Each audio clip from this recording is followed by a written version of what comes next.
Hoggins and Miss Fitzadam were necessarily excluded. One day at Miss Pole's, Mr. Peters said he was tired of sitting upright against the hard-backed, uneasy chairs, and asked if he might not indulge himself in sitting cross-legged. Miss Pole's consent was eagerly given, and down he went with the utmost gravity. But when Miss Pole asked me in an audible whisper if he did not remind me of the father of the faithful, I could not help thinking of poor Simon Jones, the lame tailor. And while Miss Jamieson slowly commented on the elegance and convenience of the attitude, I remembered how we had all followed that lady's lead in condemning Mr. Hoggins for vulgarity because he simply crossed his legs as he sat still on his chair. Many of Mr. Peters' ways of eating were a little strange among such ladies as Miss Pole and Miss Matty and Miss Jamieson, especially when I recollected the untasted green peas and two-pronged forks at poor Mr. Holbrook's dinner. The mention of the gentleman's name recalls to my mind a conversation between Mr. Peter and Miss Matty one evening in the summer after he returned to Cranford. The day had been very hot, and Miss Matty had been much oppressed by the weather, in the heat of which her brother revelled. I remember that she had been unable to nurse Martha's baby, which had become her favorite employment of late, and which was as much at home in her arms as in its mother's, as long as it remained a light-weight, portable by one so fragile as Miss Matty.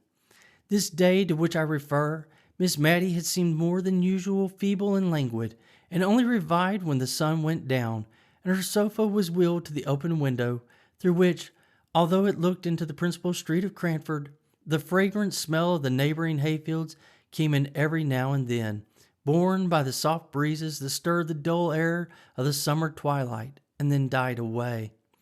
The silence of the sultry atmosphere was lost in the murmuring noises which came in from many an open window and door.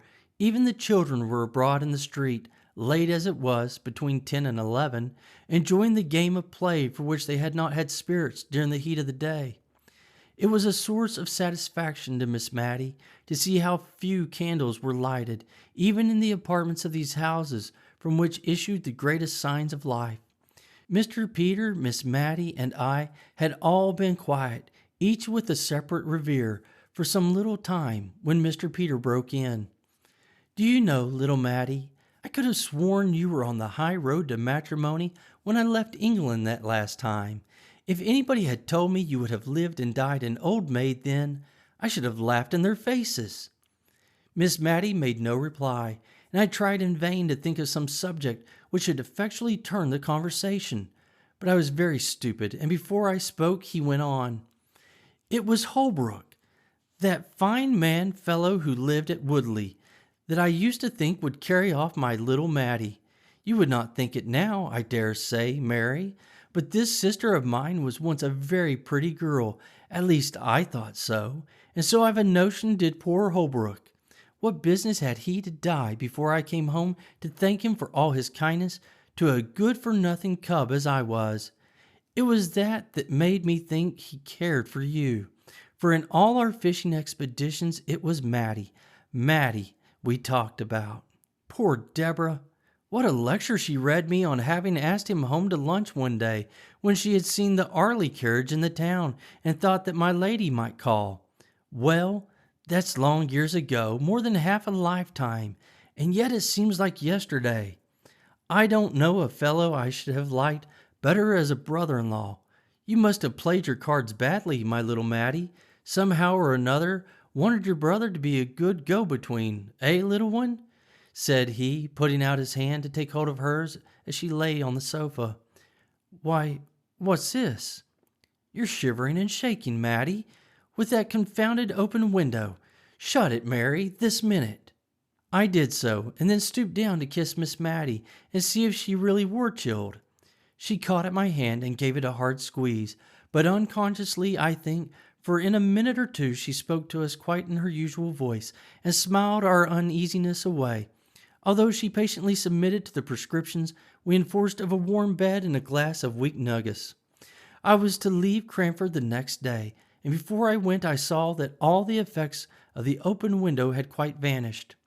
I had superintended most of the alterations necessary in the house and household during the latter weeks of my stay. The shop was once more a parlor, the empty, resounding rooms again furnished up to the very garrets. There had been some talk of establishing Martha and Jem in another house, but Miss Matty would not hear of this. Indeed, I never saw her so much roused as when Miss Pole had assumed it to be the most desirable arrangement. As long as Martha would remain with Miss Matty was only too thankful to have her about her. Yes, and Jem too, who was a very pleasant man to have in the house, for she never saw him from week's end to week's end. And as for the probable children, if they would all turn out such little darlings as her goddaughter Matilda, she should not mind the number, if Martha didn't. Besides, the next was to be called Deborah, a point which Miss Matty had reluctantly yielded to Martha's stubborn determination that her firstborn was to be Matilda. So Miss Pole had to lower her colors, and even her voice, as she said to me that, as Mr. and Miss Hearn were still to go on living in the same house with Miss Matty, we had certainly done a wise thing in hiring Martha's niece as an auxiliary. I left Miss Matty and Mr. Peter most comfortable and contented, the only subject for regret to the tender heart of the one and the social friendly nature of the other, being the unfortunate quarrel between Miss Jamieson and the plebeian Hoggins and their following. In joke, I prophesied one day that this would only last until Miss Jamieson or Mr. Mulliner were ill, in which case they would only be too glad to be friends with Mr. Hoggins. But Miss Matty did not like my looking forward to anything like illness in so light a manner, and before the year was out, all had come round in a far more satisfactory way. I received 2 Cranford letters on one auspicious October morning. Both Miss Pole and Miss Matty wrote to ask me to come over and meet the Gordons, who had returned to England alive and well with their 2 children, now almost grown up.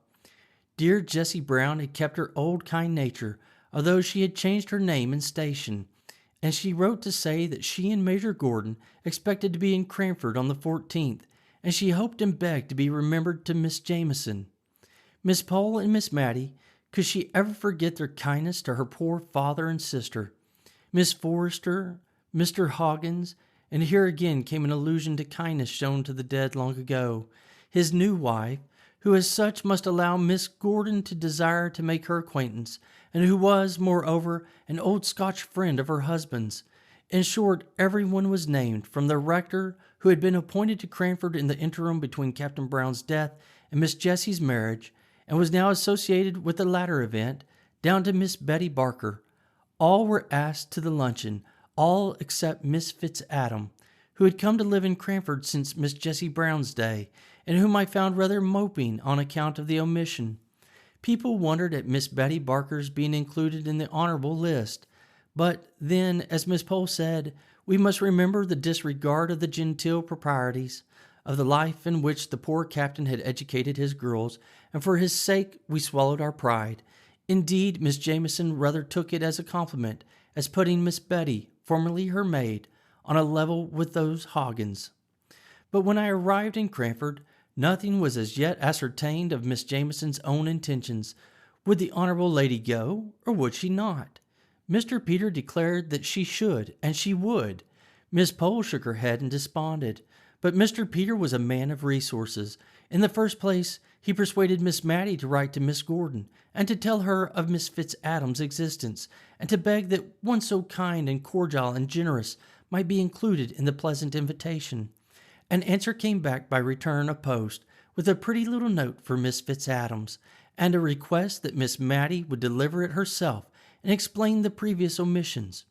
Miss Fitzadams was as pleased as could be, and thanked Miss Matty over and over again. Mr. Peter had said, "Leave Miss Jamieson to me," so we did, especially as we knew nothing that we could do to alter her determination if once formed. I did not know, nor did Miss Matty, how things were going on, until Miss Pole asked me, just the day before Miss Gordon came, if I thought there was anything between Mr. Peter and Miss Jamieson in the matrimonial line, for that Miss Jamieson was really going to the luncheon at the George. She had sent Mr. Mulliner down to desire that there might be a footstool put to the warmest seat in the room, as she meant to come, and knew that their chairs were very high. Miss Pole had picked this piece of news up, and from it she conjectured all sorts of things, and bemoaned yet more. If Peter should marry, What would become of poor dear Miss Matty? And Miss Jamieson, of all people? Miss Pole seemed to think there were other ladies in Cranford who would have done more credit to his choice, and I think she must have had someone who was unmarried in her head, for she kept saying, it was so wanting in a delicacy in a widow to think of such a thing. When I got back to Miss Matty's, I really did begin to think that Mr. Peter might be thinking of Miss Jamieson for a wife, and I was as unhappy as Miss Pole about it. He had the proof sheet of a great placard in his hand, Signor Brunoni, magician to the King of Delhi, and Raha of Ode, and the great Lama of Tibet, was going to perform in Cranford for one night only. The very next night, and Miss Matty, exultant, showed me a letter from the Gordons promising to remain over this gaiety, which Miss Matty said was entirely Peter's doing. He had written to ask the Signor to come, and was to be at all the expense of the affair. Tickets were to be sent gratis to as many as the room would hold. In short, Miss Matty was charmed with the plan, and said that tomorrow Cranford would remind her of the Preston Guild to which she had been in her youth. A luncheon at the George, with the dear Gordons and the Signor in the assembly room in the evening.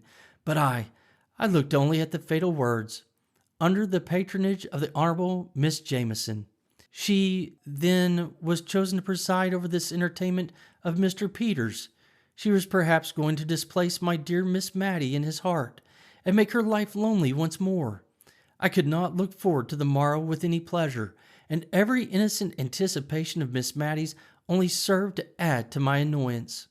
So angry and irritated, and exaggerating every little incident which could add to my irritation, I went on till we were all assembled in the great parlor at the George.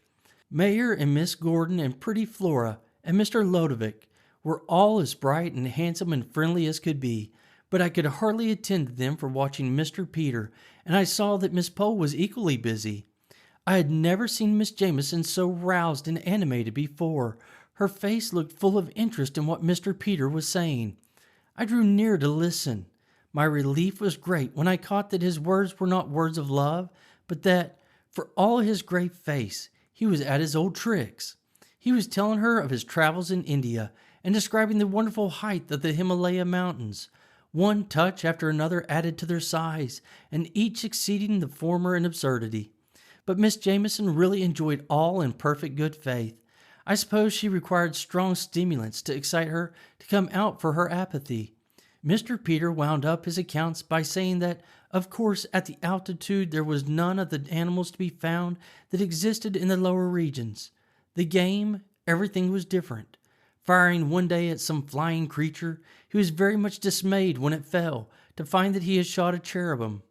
Mr. Peter caught my eye at this moment, and gave me such a funny twinkle, that I felt sure he had no thoughts of Miss Jamieson as a wife from that time. She looked uncomfortably amazed. But Mr. Peter shooting a cherubim, don't you think? I'm afraid that was sacrilege.